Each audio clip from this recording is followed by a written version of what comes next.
करणभाऊ गायकवाड यांचा वाढदिवस त्या निमित्तानं करणभाऊ तुम्हाला खूप खूप मनापासून शुभेच्छा देतो.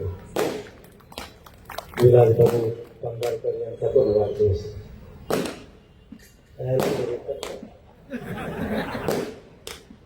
असे खोडी केलं आपले माणस नेमकं होत टायमाला काहीतरी भुंगा लावते मागे टाकले पाणी घेणे टाकते ते वाटलं निघून गेलं एकटंच वाजत एक गेलं.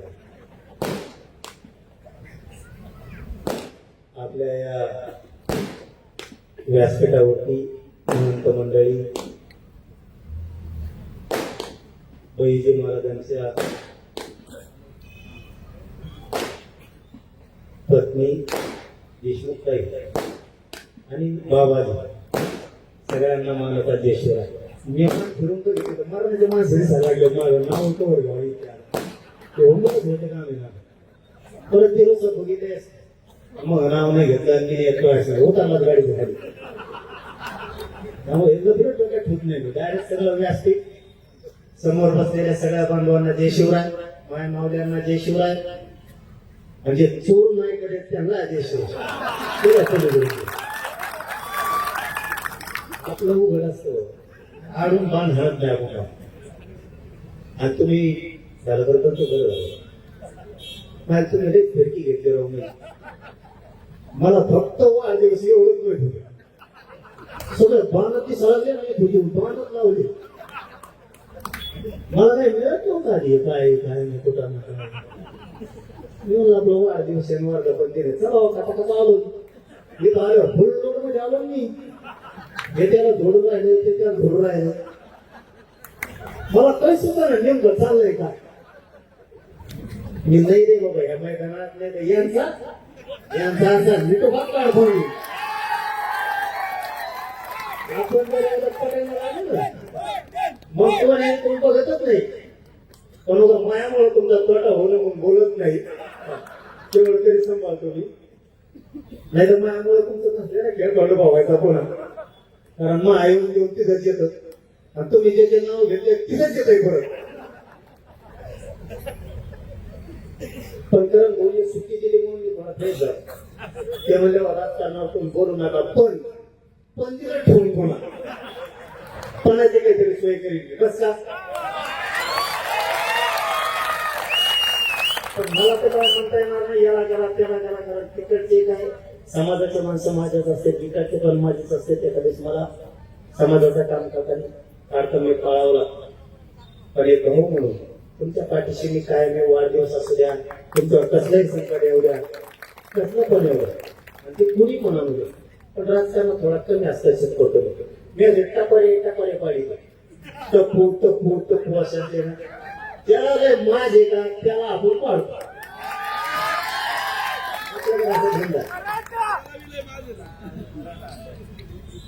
मी काम करताना खूप विचारपूर्वक करतो नाही टिकून गेलो नसतं लय मोठमोठे डोंगरे होते सगळ्यात मोठे चोट्टे टाकू हेच होते मी डोकं लावून बऱ्याच जणाला एकाला बसू आणि पुढे सुद्धा बसून नाही असं नाही फक्त मी प्रामाणिकपणानं सगळ्याच्या समस्या सांगतो.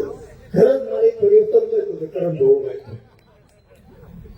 सांगितलं असं तरी मिळालं त्याची काय अडचण नव्हती एवढी पण इथं आलो मी फुल रोड मध्ये आलो ते खरं बोललं पाहिजे माणसं अख्खे बाण दिसत इकडं बाण लावलेले आणि तुमच्याकडे बाण का होते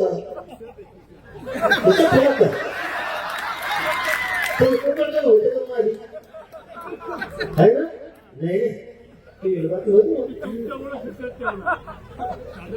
आधी दुसरे कसं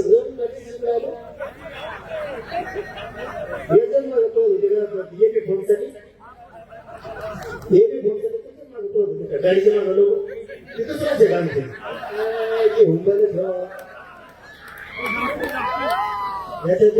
लागत नाही तुम्हाला खरं सांगतो कोणत्या पक्षात मिळून लागत नाही शपथ सांगतो तुम्हाला असा मसाळा झालाय कोणासंग कोणाची युती काय प्रचार करावा हे सुद्धा कळत नाही कोणाची युती कोणासंग मग विरोधात नेमकी आपण एकटा काय की बोलतो आपण ना हुशार होणं गरजेचं आहे. हो आपला गोरगरिबांचा जर हे वापर करत असले तर आपण हुशार होणं खूप गरजेचं आहे. मी प्रत्येक घटना सांगतो.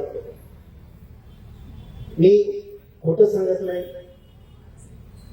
बाबा म्हणले तसं मी खरंच जातीवाद नाही करत. तुम्ही फक्त थोडं समजून घ्या. तुमच्या लक्षात येऊन दे मी जातीवाद करतोय का नाही. मी करत असतो तर मी छातीत फक्त साईड वाजता करतो म्हणून मी भेट नाही कुणाला. खरंच सांगतो मी तुम्हाला. जसे तुमचे लेकरं बाळ आहेत, तुम्हाला जसं लेकरा बाळासाठी आरक्षण असावं वाटलं तसं मी माझ्या समाजाच्या लेकराला आरक्षण असावं असं म्हणतोय. तर कुठं आला हो जातीवाद. मी तुम्हाला उद्देशून काय दुखवलं. मी कुठल्या समाजाला वाईट बोललो, त्याच्या विरोधात दंगल केली, रक्तपात केला तर मला जातीवादी माहिती. एका समाजाच्या गोरगरीब मराठा समाजाच्या लेकराला आरक्षण असतंय की त्याच्या भविष्यासाठी लागतंय की मी मागतो. त्याच्यात जातीवाद आला कुठं. फक्त तुमच्या लेकरात आमचं लेकरू बघा. तुम्ही कधी जातीवाद तुमच्या डोक्यात सुद्धा येणार आहे. आम्ही सुद्धा तुमचं लेकरू आमच्या लेकराप्रमाणे बोलू. हे राजकारणी लोकांनी खेळ केला सगळा. यांच्या स्वार्थासाठी यांनी बरोबर भांडण लावले. त्याच्याशिवाय हे निवडून येत नाही. मग ते बरोबर सांगणार आपलं अमुक गेलं, आपलं तमुक गेलं आणि तो वाद लावणार, त्यांचा राजकीय स्वार्थ साधून घेणार. पण मी जातीवाद केला नाही. मी करत पण नाही. ज्यावेळेस आंतरवालीत येतात ना कुठल्याही जातीचे एवढे मी त्याला आतापर्यंत मोकळं पाठवलं. मग त्या महादेव मुंडेचं प्रकरण असू द्या, त्याच्यात 2 वर्षात साईड होत नव्हती. ते आता आरोपी जवळपास निश्चितीकडे आले. इथपर्यंत ते नाटक गेलं. काहीच नव्हतं त्याच्यात. माझ्याकडे कधीच नाही द्या. मी वापस लावत. काल परवा पाठीमागच्या आठवड्यात आपण दिल्लीला गेलो. तिथे शिवले पाटलांना आत्महत्या केली. त्याच्यात सुद्धा अमित शहाना एसआयटीच नेमायला लावली त्याच दिवशी. मग परत आपण जर काही इथून दिल्लीच्या बाहेर गेलो आपण लगेच गोळ्या गेलो. तो क्लिअर सांगितलं. दुसऱ्या दिवशी त्याच दिवशी 12 वाजता एसआयटी भेटतो. मी कोणात तरीच जात बघत. आमच्या अंतर्वाडीतलं एक उदाहरण आहे. जाती वादावर सांगतो तुम्हाला. कोळी समाजाचे काही बांधव आमच्या अंतर्वाडीत अहिल्यानगरमध्ये अंतरवालीतले काही बांधव उचलून नेले. कोळी बांधव उचलून नेले, अपहरण केले आणि त्यांना काहीतरी वेगळी ट्रेनिंग द्यायची किंवा दहशत पसरायची आणि त्यांच्याकडून चोरी करून घ्यायची. असे 40 लोक त्यांनी महाराष्ट्रातले नेलेले होते अहिल्यानगरला, श्रीगोंद्याला. याचा अर्थ तुमचं कोणतरी होतं त्याच्यात. मी ते मला माहित झालं. त्या कोळी बांधवाने सांगितलं ती मुलगी रडत आली. ती म्हणजे माझा बाप नेलाय. आम्हाला कोणाचं छत्र राहिलं नाही. आमचं कुटुंब उघड्यावरती पडलंय. ज्यावेळेस अहिल्यानगरच्या एसटी साहेबांना सांगितलं, एसटी साहेबांनी ताबडतोब पथक पाठवलं. तिथं एक नाही तर 40 जण सापडले. सगळ्या जातीचे 40 जण अपहरण केले. सगळे सोडून आले. मी नाही जात बघत त्याच्यात. मी काम करताना सरळ करतो. आता मग तुम्हाला आता मला पुन्हा तेच तिथं येतोय. आलोय वाढदिवसाला नाही म्हणून यांच्यासाठी तर लोक म्हणते बुलबुल मागशी तुमच्यामुळे पडत येत माणसं. मागचं नाही असते ते टोकरी ते तिकडून बसते तिकडून बसते. कामाच्या शिकून पडत जाते. वेळ लागेल. आता नाही म्हणावं तर म्हणजे सामाजिक काम करतोय त्याला बी साथ द्यायला. हा म्हणावं तर म्हणजे येम सगळ्या राज्यात प्रचाराला आम्हाला बसून होईल पुन्हा काहीतरी मार्ग काढू बाबा. पण बाबा मी जिल्हा परिषदला, नगरपालिकेला, महानगरपालिकेला मैदानात आलो नाही पण आणि विधानसभेला सुद्धा नव्हता. मी हाई त्या टायमाला हाई म्हणतो. पाडी म्हणलं तर पाडतो, निवडून आणलं निवडून आणि म्हणतो. लोकसभेला सांगितलं होतं बोटावर मोजते एवढे निवडून आणून दाखवून तुम्हाला. बोटावरच मोज लागले पाहिजे किती घेत म्हणून.